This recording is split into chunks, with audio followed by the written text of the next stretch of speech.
राकेश जी, कानूनी पहलू है, 3 सम्मन किए जा चुके हैं।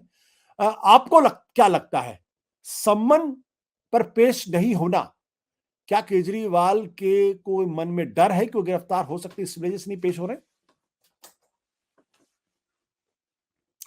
अनम्यूट।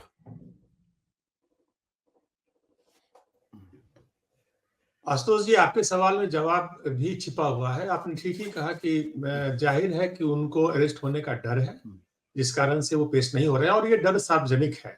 उनके सारे नेता, उनके सारे प्रवक्ता हर जगह टीवी में, मीडिया पे, प्रेस कॉन्फ्रेंस में ये बात कह रहे हैं, और केजरीवाल खुद कह रहे हैं कि बीजेपी उनको अरेस्ट करना चाहती है। तो इसमें कोई छिपा कुछ भी नहीं है। यह स्पष्ट है कि न कि वो डर है, बल्कि वो कह भी रहे हैं कि हमें अरेस्ट किया जाएगा, इस कारण से वो पेश नहीं हो रहे हैं। जहां तक पेश नहीं होने पर क्या हो सकता है, वो आपने अपने स्लाइड में बताया है, वो बिल्कुल सही आपने कहा है कि पीएमएलए में ही एक प्रावधान है, उसका सेक्शन 63(2) उस बात के लिए अधिकृत करता है पीएमएलए में ईडी को कि अगर कोई व्यक्ति समन में उपस्थित नहीं होता है तो उसके खिलाफ कौन सी कार्रवाई हो सकती है। उसके खिलाफ एक अलग मुकदमा दायर हो सकता है, जिसमें उस सजा का जो प्रावधान आपने बताया, 10,000 रुपया फाइन है, एक्सेट्रा, वो सारी चीजें हैं उसमें। तो एक अलग केस तो अपने आप में बन जाता है अगर वो नहीं पेश होते हैं तो।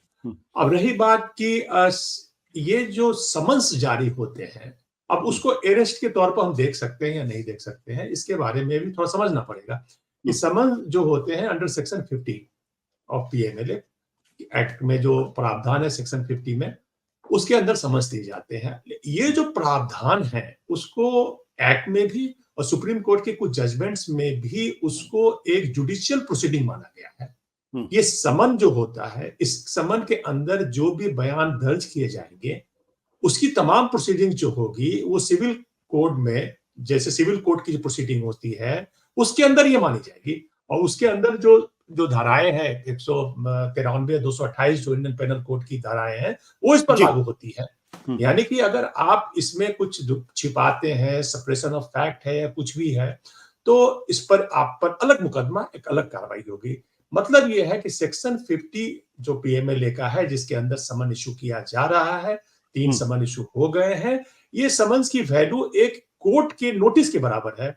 अभी एक बहुत इंपॉर्टेंट जजमेंट आया था सुप्रीम कोर्ट का 3 सदस्यीय जज का, जिसको खानविलकर वाला जजमेंट जो बोलते हैं, विजय मदन लाल चौधरी केस में, उसमें उन्होंने स्पष्ट किया है कि जो समन्स है वो समन्स जो है एक जुडिशियल प्रोसीडिंग है, कोर्ट के समन के बराबर इसकी वैल्यू मानी जाएगी।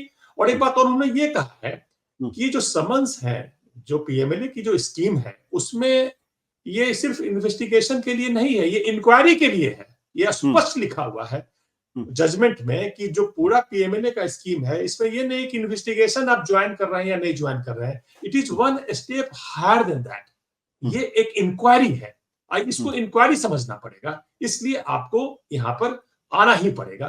तो मुझे ये समझ नहीं आ रहा है कि आज अरविंद केजरीवाल किसी प्रेस कॉन्फ्रेंस में कह रहे थे कि उनके वकीलों ने बताया कि ये इलीगल समन्स है। समन्स कभी इलीगल नहीं हो सकते। समन्स एक पर्टिकुलर सेक्शन जो इनको एम्पावर्ड करता है, वो सेक्शन भारत के संसद ने बनाया है, वो कानून भारत के संसद ने बनाया है, तो इलीगल कैसे हो गया? अब उसके कंटेंट क्या होगा, वो केस गलत बनाएंगे या केस उसमें फ्रेम करेंगे, गलत बयान देंगे किसी से, किसी को सरकारी गवाह बनाएंगे, ये गलत हो सकता है। समन पर से गलत नहीं हो सकता, क्योंकि वो फॉर्मेट है। ठीक है राकेश जी, एक और तर्क जो केजरीवाल साहब ने दिया है या आम आदमी पार्टी की तरफ से आ रहा है, वो ये कि ईडी ने अपने समन में स्पष्ट नहीं किया कि उनको एक्यूज के तौर पर बुलाया जा रहा है या विटनेस के तौर पर बुलाया जा रहा है। क्या ईडी को ये स्पष्ट करना चाहिए कि उनको एक्यूज के तौर पर बुला रहे हैं या विटनेस के तौर पर बुला रहे हैं? देखिए, ये इनका तर्क हो सकता है, लेकिन जहां तक कोई भी समन्स, आपके पास भी समन्स आए होंगे पुलिस के, हमारे पास भी आ चुके हैं, आते रहते हैं, हम लोग देखते रहते हैं, रोज का काम है। समन्स में ये कहा जाता है कि इस पर्टिकुलर एफआईआर केस के बारे में ऐसा हमें पता है कि आपको कुछ जानकारी है, बस। अब वो जानकारी आप यहाँ पर आके शेयर करें। ये शेयर करना आपकी जिम्मेवारी बनती है एक नागरिक की हैसियत से, कि अगर आपको किसी केस के बारे में कोई जानकारी है तो आप उस जानकारी को शेयर। उसके बाद जानकारी जब आप देने लगते हैं, उस प्रक्रिया में पता चलता है कि आपका इसमें क्या इन्वॉल्वमेंट है, क्या इसमें आप अकॉम्प्लिस हैं, कोई एक्यूज है, या सिर्फ आप एक विटनेस हैं। वो स्टेटस डिटरमाइन होगा आफ्टर यू अपीयर।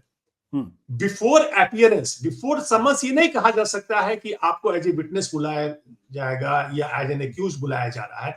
आप 21 केस में एक्यूज हैं या नहीं है, ये फैसला आपके वहां पर जाने के बाद आप जो वहां सेक्शन 50 पीएमएलए के अंदर जो बयान दर्ज कराएंगे उसके आधार पर एक डिसीजन लिया जाएगा, जिस डिसीजन लेने का अधिकार कानून जो है ईडी के अधिकारियों को देता है।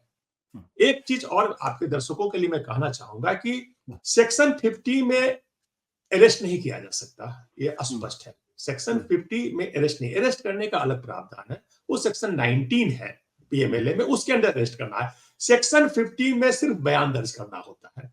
तो अगर सेक्शन 50 के अंदर ही अगर नोटिस आ रहे हैं, समन्स आ रहे हैं, तो जो कानून का प्रावधान है ये तो सिर्फ बयान दर्ज करने के लिए है। तो हमारी जो आशंका हो जाती है कि इसमें अरेस्ट किया जाएगा, तो अरेस्ट किया जाएगा या नहीं जाएगा, उसके लिए एक अलग धारा है सेक्शन 19, उसकी शक्तियों का इस्तेमाल होगा। वो शक्तियों का इस्तेमाल तब होगा जब ये अपना बयान दर्ज करा देंगे, उसके बाद वो डिसीजन दिया जाएगा। उन शक्तियों का बयान, उन शक्तियों जो दी गई सेक्शन 19 में, उसका इस्तेमाल कब होगा, उसके लिए भी कुछ शर्तें हैं जो कोर्ट ने तय कर रखी हैं और सबको देखना पड़ेगा, ईडी के अधिकारियों को देखना पड़ेगा अरेस्ट करने के पहले।